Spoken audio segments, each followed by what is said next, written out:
there are not a lot of bright lights in this midterm landscape. But one of them surely is the steady movement of Latinos toward the GOP. Now, this is not a movement that has been completed. It is a movement that is underway. If you look, for example, at Florida, heavy Latino vote for DeSantis. And interestingly, he seems to have won Latinos kind of across the board. With Greg Abbott in Texas, the results a little bit more mixed, but Abbott got a decent share of the Latino vote.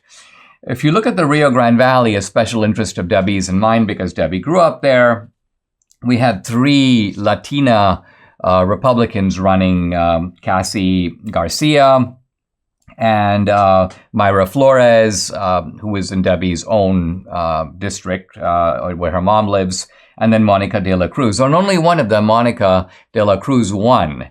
But the other 2 actually came really close. Cassie Garcia was edged out by the way, by a fairly conservative Democrat. Cuellar, is that the guy's name? Henry Cuellar. And Mayra Flores, I mean, this is a district that used to go easily 60-40, 20-point difference or more, even more. And Mayra got, what, 43 or 44? She got 43, he got 55. And so the other guy, so there's still a 10-point gap, but the point is the gap is narrowing. Now, what's really happening here is very interesting. What's happening is that conservative Hispanics, and it turns out there's a decent number of those, are becoming more Republican. Admittedly, liberal Latinos are becoming more Democratic, which is hardly a surprise. But the significant thing is that there was this anomaly of conservative-leaning Hispanics who are voting Democratic. And this is historical. This is very similar to the South having been Democratic really for 3 generations.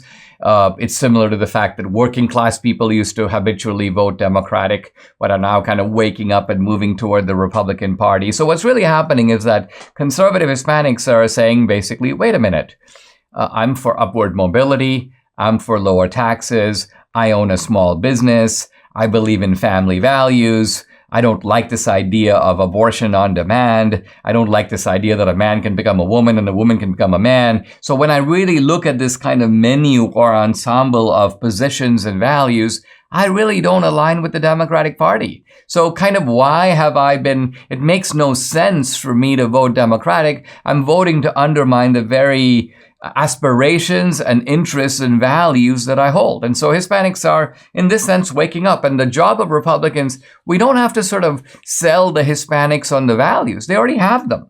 What we have to show them is that the Republican Party is the vehicle to express these values. Now, as you know, going back to 2016 and before, the left has always tried to portray the Republican Party as racist. It's the party of white supremacists. It's the party of the white people. It's a graying party of older people. None of this is really going to be true.